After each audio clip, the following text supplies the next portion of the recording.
All right, class, welcome back. Today is lecture 8. We are sort of taking a detour through a whole nother subject.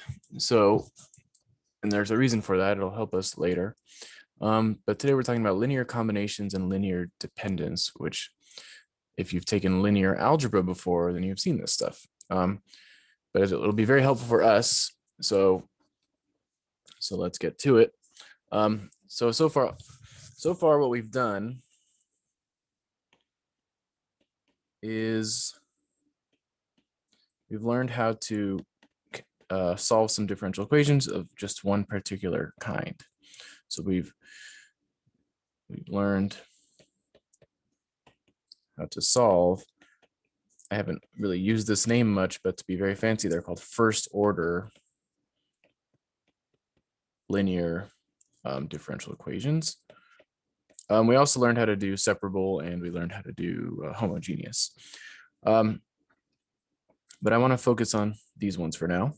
So far we've learned how to solve first order linear differential equations. So those look like this. And then we used integrating factors to do that.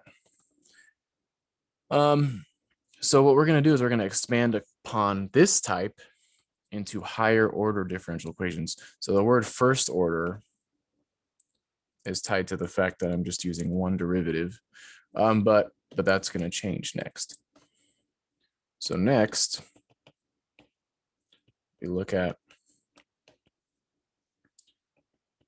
so I'm going to call them nth order, and n is just going to stand for whatever the highest power is. So that's where that name is going to come from. So nth order linear differential equations. And so these look like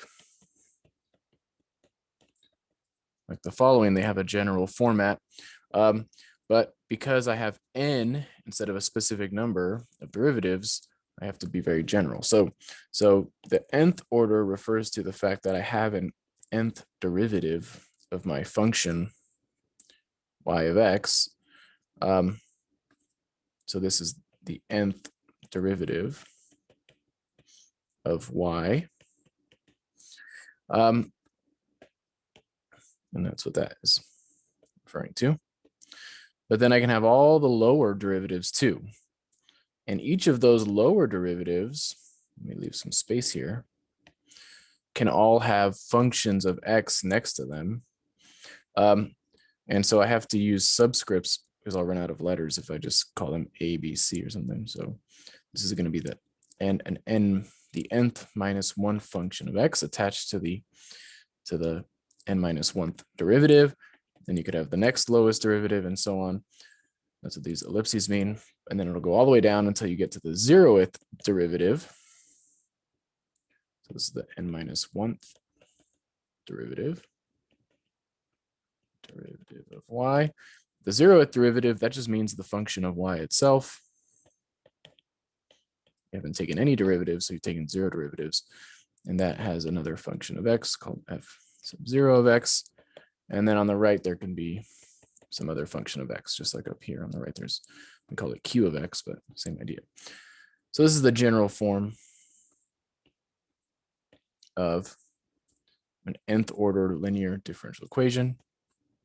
So these are just functions of x. And so something math people like to do is they create a situation and they want to solve it. So they say, okay, I've discovered differential equations. I want to solve all the differential equations.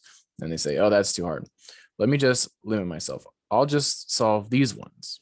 I'll just only solve the nth order linear differential equations because they have a special form. So maybe I can do it for that reason. But then what they do is they say, well, that's too hard. And they just keep going until it becomes easy enough to do. So that's what we're going to be doing. We're not going to solve anything like this. We're going to go a little bit easier. But first, let me just give you an example, specific example of something like this. So this would be a 4th order differential equation, a linear differential equation.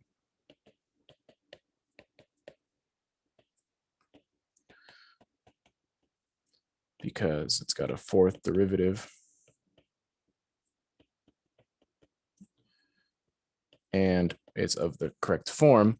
So what are my functions of x? Well, I'm actually missing, there's no y triple prime. I don't have to have every derivative. So that means that my function in front of my third derivative is just the 0 function. My function in front of the second derivative is this 3x squared. My function in front of this first derivative is sine of x. My function in front of the 0th derivative is e to the x. And then my function on the other side is cosine of x. Okay, so it's of the right form for being a fourth order linear differential equation. And it's too hard to solve. It looks tough, and it is tough. So as mathematicians, we say, okay, instead of working really hard, I'll make my life easier. I'll just solve something easier first, and maybe that'll become doable later. So this looks tough. So we lower ourselves, and we sort of zoom in on just like an easier subclass of problems. That's one way to say it. And these are the ones with constant coefficients. So as we get more adjectives to describe coefficients, to describe the differential equations, it looks more complicated because there's more adjectives, but they actually get easier to solve. So we're not going to look at all of these. We are going to look at just the ones with constant coefficients. And that's just easier to say as an example rather than trying to give a whole new definition, because it's exactly what it sounds like.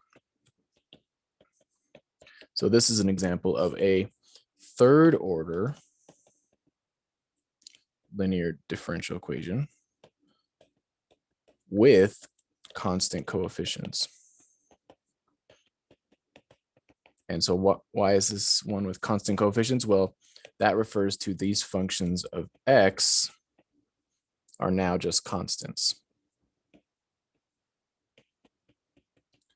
They still count as functions, of course, but they're constant functions only. So nothing fancier than that. So we say like, okay, maybe these are more doable. If we just focus on these kinds, then maybe we can make some progress. But then like you could say like, well, how can I make it even easier before I try this?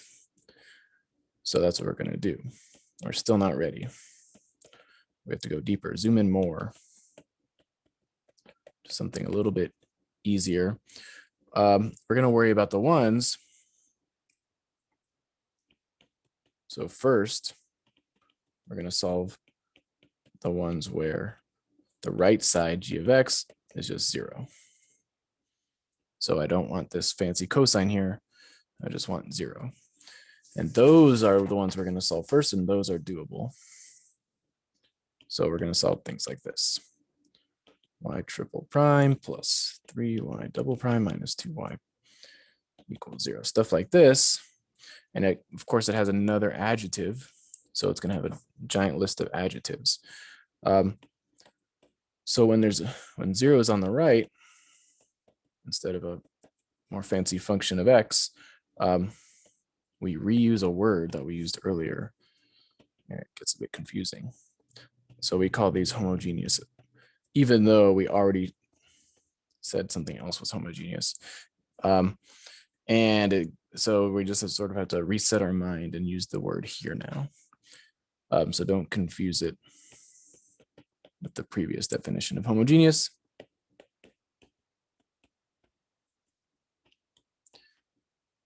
Okay, so then now we can use all our adjectives at once to say the fanciest possible thing, but for the least fancy possible type of equation. So this is a second order linear homogeneous differential equation with constant coefficients. I'll often abbreviate these words and stuff because it's just so long to write.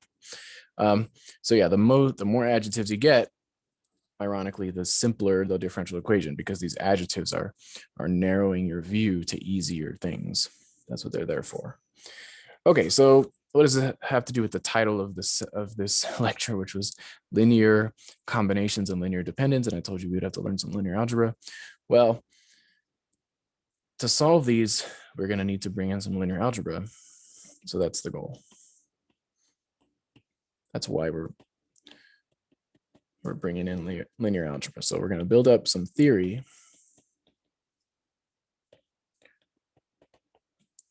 letting us solve these types of equations.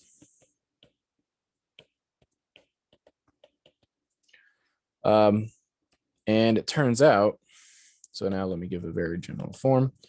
So these are just going to be numbers. So I'll call them ANs instead of functions, but I mean, they are constant functions, of course.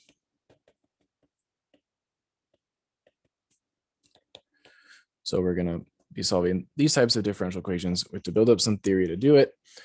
Turns out, put the easy in quotes, but these are actually easy to solve, but requires a lot of background to see why.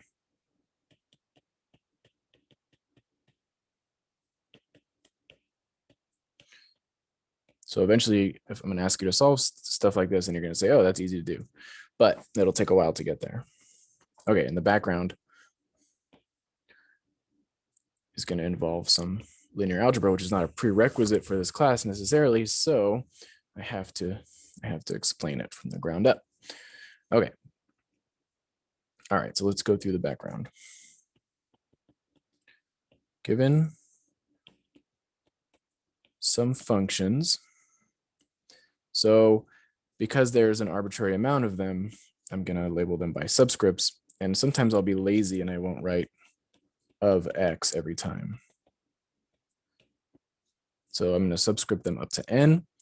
Sometimes I'll just write them like this. I'm being extra lazy. But anyway, given some functions, we can do something neat with them. We can create a linear combination. A linear combination. And you've already done this a million times, probably. You just didn't know, you didn't have a fancy word for it. A linear combination of them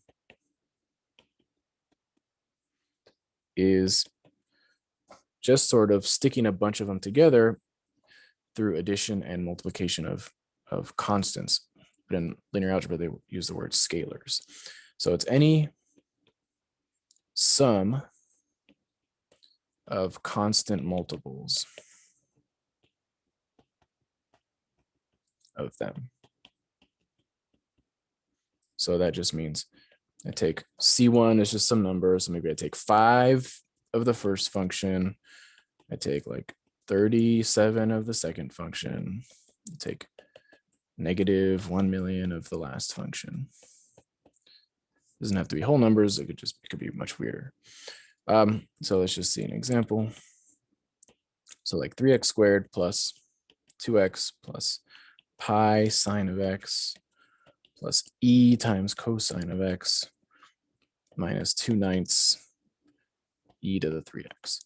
So this is a linear combination, a way to stick together functions, which I'll abbreviate linear combination of a bunch of stuff. I got 3x squareds, I got 2x's, I got pi sines, I got e cosines, and I got negative 2/9 e to the 3x.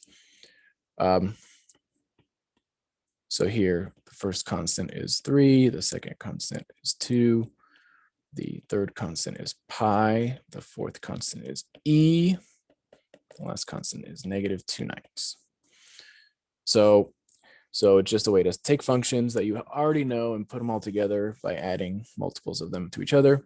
And you've already had to do stuff like this. You just didn't have a fancy name for it, but you've definitely seen expressions like this in the past, maybe less complicated than this, but stuff like it in other classes.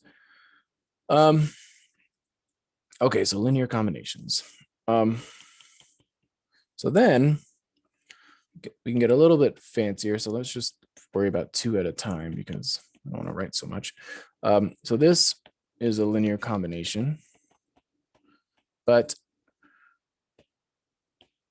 immediately you see it as a linear combination of x and x squared, probably because you see, oh, I have 6x's and 2x squareds. But this brings us to something else, which is there's many different ways to think about this linear combination. So it doesn't have to be like that. We can think of it in other ways too. So for example, I could instead think of it as 2 3x's plus 1 2x squareds. So now my two functions are 3x and 2x squared, and my two constants are 2 and 1. And there's many other ways to do it. Or you could do like 6x's and 4 1/2 x squareds. Anything, you can just change the constant to whatever you want. Infinitely many different ways to do it. Okay, so just keep that in mind that we can do that. So next, what I want to do is think about functions that are similar in this very interesting way that has to do with linear combinations. So if I ask you, like, are these two functions similar? You don't know what I mean by similar yet. So you might have different ideas on that. But if I ask you whether these next two functions are similar, it might become more clear what I mean. Okay, so let's consider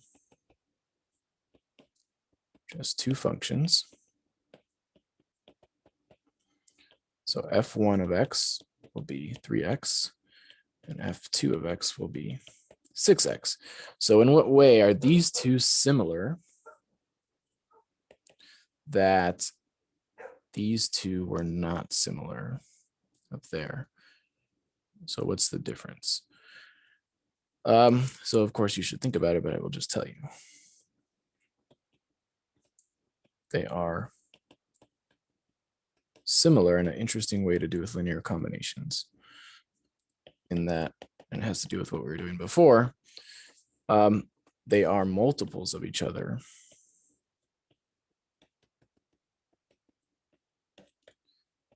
Whereas 3x and 6x squared would not be multiples of each other.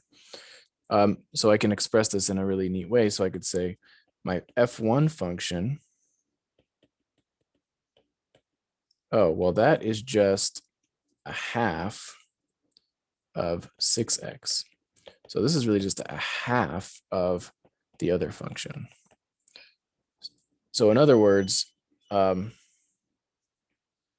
can write one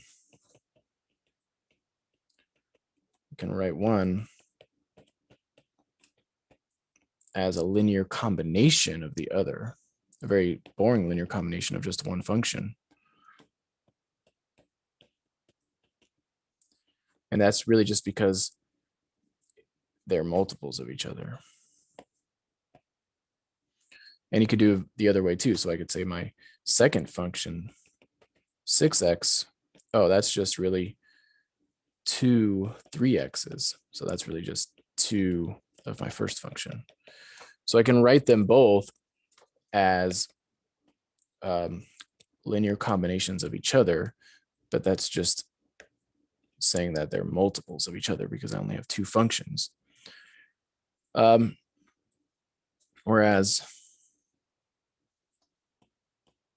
just to see that when this cannot happen, so 3x and 6x squared cannot do this.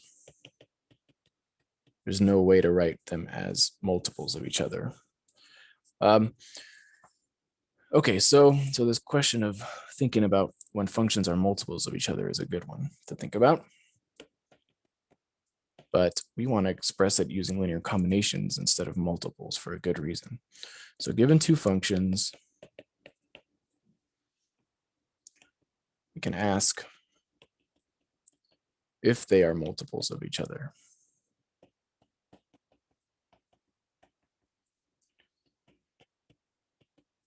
And then this is equivalent to exactly the same thing as asking if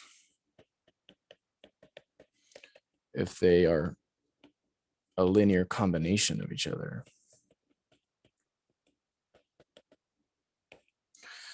But if I want to think about more than two functions, then this original way of thinking doesn't make sense.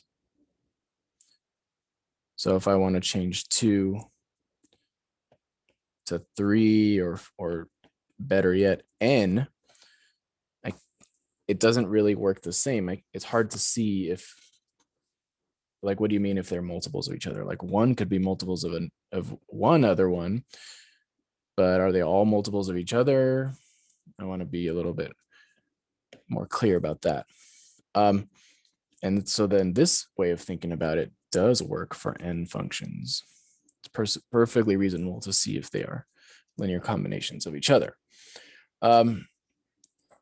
Okay, so we're going to introduce this idea. All right, so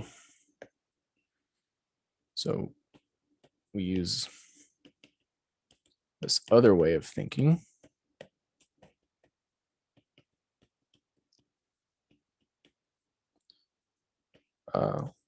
When there are more than two functions. And this leads us to linear dependence. Okay. So we'll still start with 2 though. So 2 functions are called linearly dependent if, well, it's going to be the same as being multiples of each other, but it's going to look much fancier if there exist 2 constants. Doesn't matter what letter you use. I guess I'll use C1 and C2.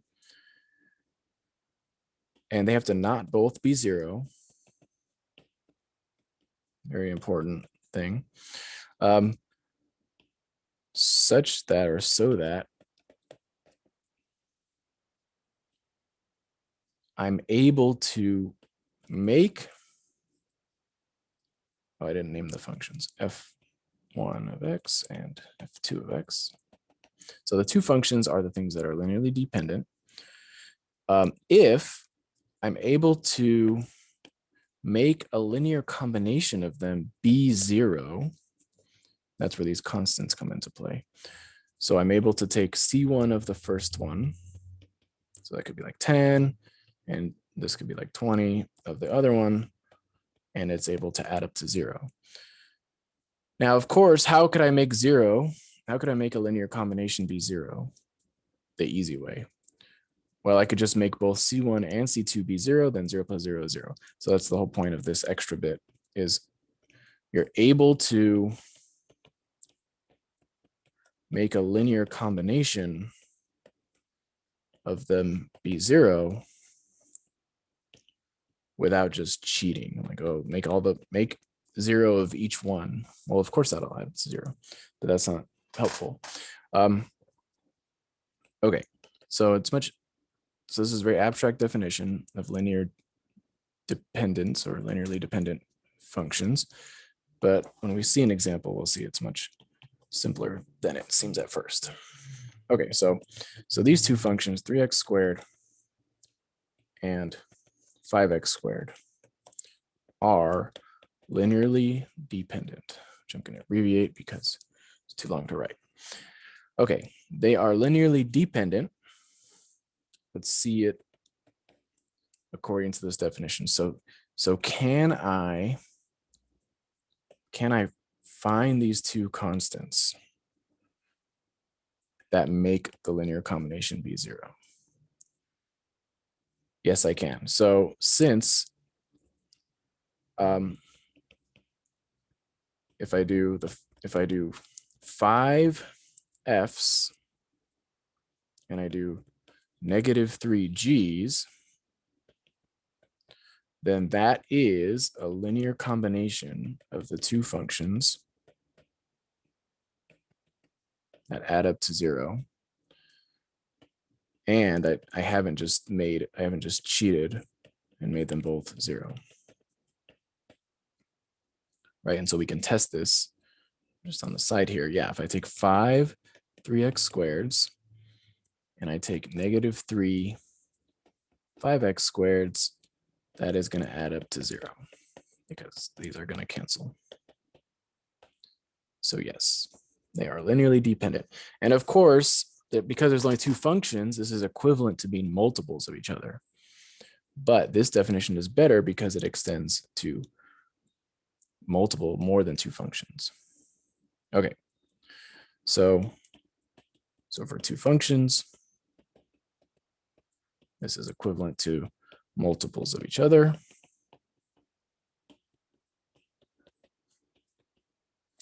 But linear dependence can be extended, is the fancy math word, to more than two functions.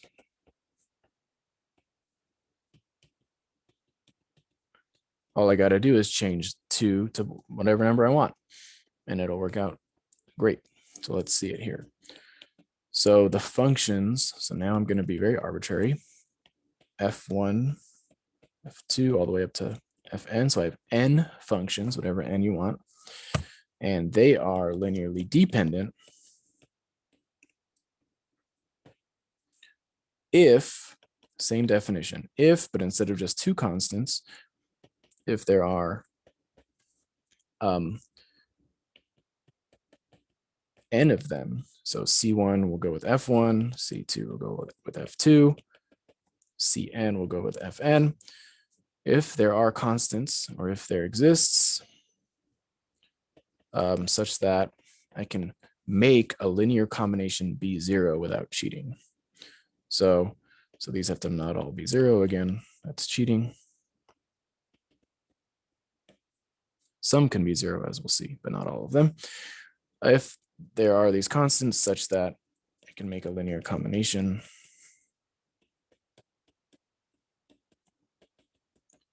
I can force it to be 0 without cheating. So i.e. make linear combination equals 0 without just the easy way, picking all the constants to be 0. That's the easy way. Okay. So let's see an example of linear dependence with more than two functions now. Just to get this definition down. So here's a bunch of functions, 2x. So of course, these two together are not linearly dependent because they're not multiples of each other and there's just two. But when I start adding through 3 or more, it gets a bit confusing. So like, you can't just look at multiples anymore. You have to use this concept of linear dependence instead. Okay, so these are going to be linearly dependent. And it's because if I choose my constants just right, I can make them add up to 0 without just cheating. So I could cheat a little bit. If I choose the first one to be 0, the second one to be -3, the third one to be 0, and the last one to be 1, then they will add up to 0.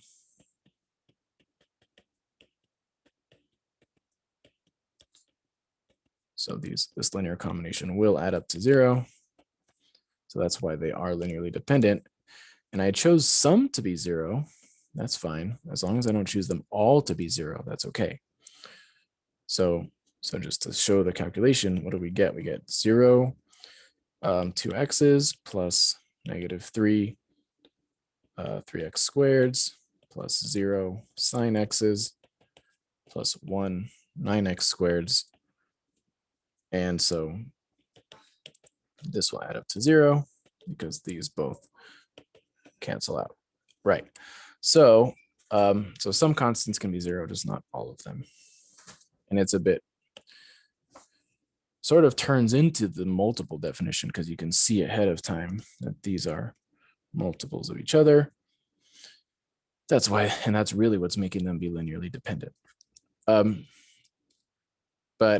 it can get a bit more subtle where that's not as clear that they're dependent immediately by noticing that 2 of them are multiples of each other. Okay, so we'll do one more example where we show that 2 functions are linearly dependent.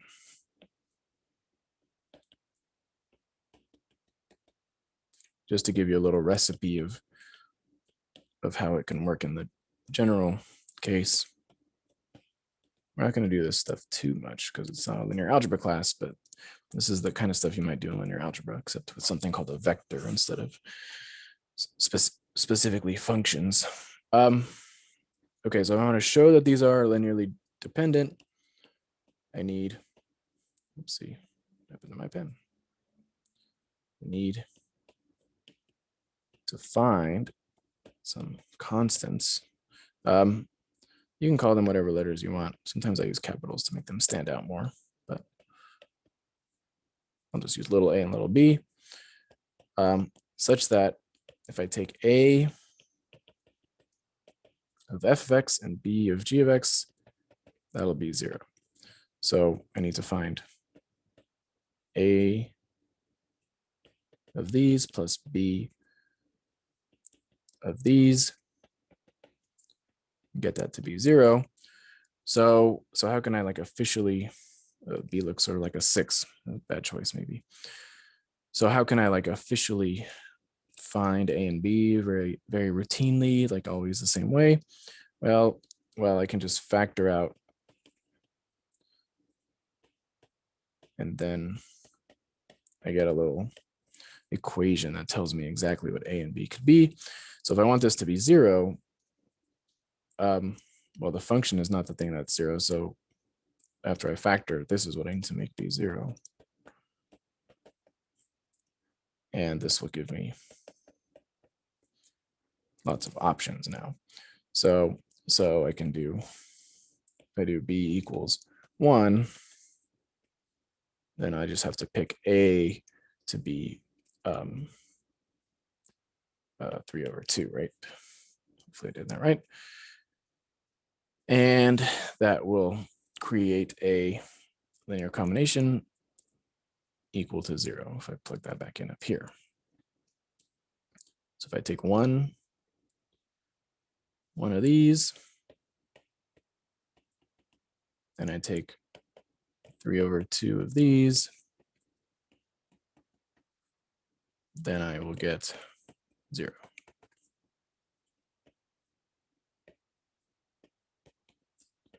Very good. But what this shows is like lots of options. I can pick B something else, and then A will be something else to go with it. Okay, so that's going to be it for today. Next time we will sort of see like the opposite type of concept. Okay, see you next time.